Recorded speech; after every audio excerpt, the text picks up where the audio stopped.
ಆಚಿ ಮಸಾಲ ಎಂತ ಅಡಿಗೆಯ ರುಚಿಯಾಗೋ ರಹಸ್ಯವು 20 ರೂಪಾಯಿ. 5 ಸ್ಟಾರ್ ಹೋಟೆಲ್ಗಳಲ್ಲಿ ಕಳಪೆ ಆಹಾರ ಪ್ರಕರಣಕ್ಕೆ ಸಂಬಂಧಪಟ್ಟಂತೆ ಇದೀಗ ಬೆಂಗಳೂರಿನ ಪಿಜಿಗಳ ಮೇಲೆಯೂ ಕೂಡ ಆರೋಗ್ಯ ಇಲಾಖೆ ಕಣ್ಣಿಟ್ಟಿದೆ. ಆಹಾರ ಸುರಕ್ಷತಾ ತಪಾಸಣೆಯನ್ನ ನಡೆಸೋದಕ್ಕೆ ಆರೋಗ್ಯ ಇಲಾಖೆ ಸಿದ್ಧತೆಯನ್ನ ಮಾಡಿಕೊಳ್ಳಲಾಗ್ತಾ ಇದೆ.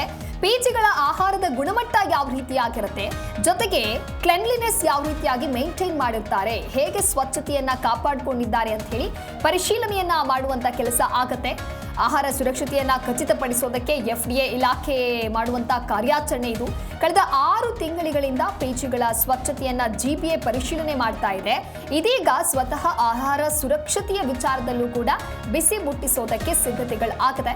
ಬೆಂಗಳೂರಿನ ಪಿಜಿಗಳ ಮೇಲೆ ಆರೋಗ್ಯ ಇಲಾಖೆಯ ಕಣ್ಣು. ಬೆಂಗಳೂರು ಪಿಜಿಗಳಿಗೆ ಆರೋಗ್ಯ ಇಲಾಖೆಯಿಂದ ಶಾಕ್ ನೀಡೋದಕ್ಕೆ ಮುಂದಾಗಿದ್ದಾರೆ.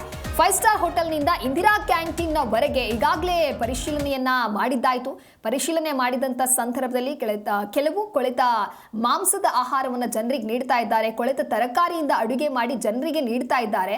ಹಾಗಾಗಿ ಜನರ ಆರೋಗ್ಯದ ಮೇಲೆ ಯಾವ ರೀತಿಯಾದಂತಹ ವ್ಯತಿರಿಕ್ತ ಪರಿಣಾಮವನ್ನ ಇದು ಬೀರಬಹುದು ಅನ್ನೋದಾಗಿ ಕೆಲವೊಂದಿಷ್ಟು ನೋಟಿಸ್ಗಳನ್ನ ಕೊಡುವಂಥದ್ದು, ಸ್ಯಾಂಪಲ್ಗಳನ್ನ ಕಲೆಕ್ಟ್ ಮಾಡಿದ್ದಾರೆ. ಎಲ್ಲ ವಿಚಾರಕ್ಕೆ ಸಂಬಂಧಪಟ್ಟಂತೆ ಇದೇ ರೀತಿಯಾಗಿ ಇದೀಗ ಪಿಜಿ ಮಾಲೀಕರಿಗೂ ಕೂಡ ಶಾಕ್ ಎದುರಾಗಿದೆ.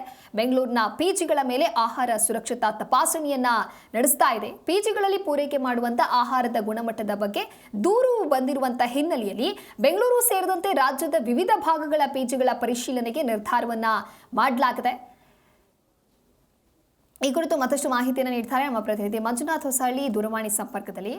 ಮಂಜುನಾಥ್, ಹೋಟೆಲ್ಗಳ ಕಳಪೆ ಆಹಾರ ಆಯಿತು, ಅದಾದ ನಂತರ ಇಂದಿರಾ ಕ್ಯಾಂಟೀನ್ ಇದೀಗ ಪಿಜಿ ಮಾಲೀಕರಿಗೆ ಶಾಕ್ ಕೊಡೋದಕ್ಕೆ ಮುಂದಾಗಿದ್ದಾರೆ. ಇದೇನಾದರೂ ಕಾರ್ಯಾಚರಣೆ ಈಗಾಗಲೇ ಆರಂಭ ಆಗಿದೆಯಾ, ಯಾವಾಗ ನಡೆಯುತ್ತೆ? ಬೆಂಗಳೂರಿನಲ್ಲಿ ಈ ಹೋಟೆಲ್ಗಳ ಮೇಲೆ ದಾಳಿ ಆಗಿದ್ದಂತ ಸಂದರ್ಭವನ್ನ ಊಹಿಸ್ಕೊಂಡ್ರೆ ಎಂತವ್ರಿಗೂ ಕೂಡ ಒಂದ್ ರೀತಿ ಶಾಕ್ತಿಯ ಒಳಗಾಗುವಂತ ಕೆಲಸ ಆಗುತ್ತೆ. ಯಾಕಂತ ಹೇಳಿದ್ರೆ 5 ಸ್ಟಾರ್ಗಳು ಹೋದಾಗ ಒಂದ್ ಪ್ಲೇಟ್ ಊಟ 8 ರಿಂದ 10,000 12,000ವರೆಗೂ ಕೂಡ ಇದೆ. ಸಣ್ಣ ಪುಟ್ಟ ಹೋಟೆಲ್ಗಳು 3 ಸ್ಟಾರ್ 2 ಸ್ಟಾರ್ ಎನ್ನುವಂತ ನಿಟ್ಟಿನಲ್ಲಿ ಹೋದ್ರೆ 2,000 3,000 4,000 5,000ವರೆಗೂ ಒಂದು ಪ್ಲೇಟ್ಗೆ ಊಟವನ್ನ ಹಾಕುವಂತ ಕೆಲಸ ಆಗುತ್ತೆ. ಈ ಅದ್ದೂರಿಯಾದಂತಹ ಹೋಟೆಲ್ಗಳು ಹೋಗದಂತ ಸಂದರ್ಭದಲ್ಲಿ ಫುಡ್ ಚೆನ್ನಾಗಿರುತ್ತೆ ಅನ್ನುವಂತ ನಿಟ್ಟಿನಲ್ಲಿ ಮಂದಟ್ ಮಾಡ್ಕೊಂಡು ಜನ ಹೋಗ್ತಾರೆ.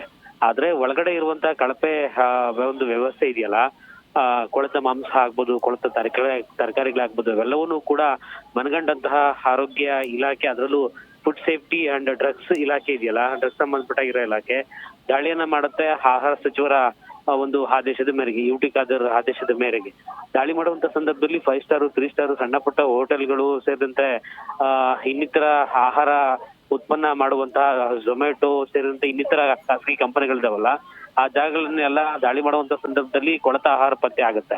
ಇದೆಲ್ಲವೂ ಕೂಡ ದಾಳಿ ಆದಂತ ಸಂದರ್ಭದಲ್ಲಿ ಫೈನ್ ಅನ್ನ ಹಾಕುವಂತ ಕೆಲಸ ಆಗುತ್ತೆ, ಜೊತೆಗೆ ನೋಟಿಸ್ ಅನ್ನ ಜಾರಿ ಮಾಡುವಂತ ಕೆಲಸ ಆಗುತ್ತೆ. ಮತ್ತೆ ಅದೇ ಕಂಟಿನ್ಯೂ ಆದ್ರೆ ಕಠಿಣ ಕ್ರಮಕ್ಕೂ ಮುಂದಾಗ್ತೇವೆ ಅನ್ನುವಂತ ಎಚ್ಚರಿಕೆಯನ್ನು ಈಗಾಗಲೇ ಆಹಾರ ಇಲಾಖೆ ಕೊಟ್ಟಿರುವಂತದ್ದು.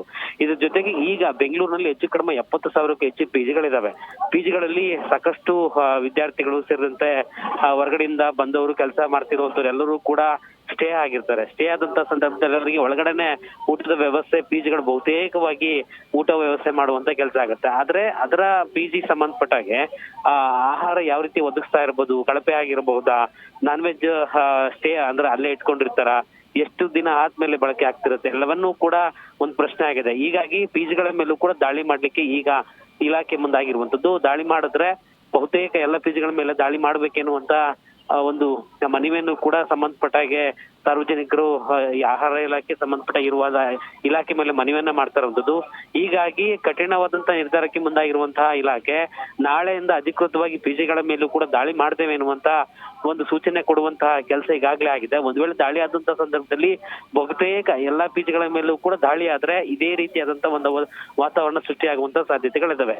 ಯಾಕಂತ ಹೇಳಿದ್ರೆ ಕಳಪೆ ಆಹಾರ ನೀಡುವಂತ ಕೆಲಸ ಈಗಾಗಲೇ ಸಾಕಷ್ಟು ಪಿಜಿಗಳ ಮೇಲೆ ದೂರು ಬಂದಿರುವಂತದ್ದು. GBA ಅಧಿಕಾರಿಗಳು ಕೂಡ ದಾಳಿ ಮಾಡುವಂತ ಸಂದರ್ಭದಲ್ಲಿ ಕಳಪೆ ಒಂದು ಗುಣಮಟ್ಟದ ತರಕಾರಿ, ಮಾಂಸದ ಪದಾರ್ಥಗಳೆಲ್ಲವೂ ಕೂಡ ಆಹಾರ ಪದಾರ್ಥಗಳು ಸಿಕ್ಕಿರುವಂತದ್ದು.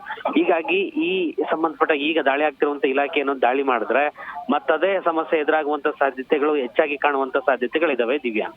ಓಕೆ, ಥ್ಯಾಂಕ್ ಯು ಮಂಜುನಾಥ್ ನಿಮ್ಮೆಲ್ಲ ಮಾಹಿತಿಗಾಗಿ.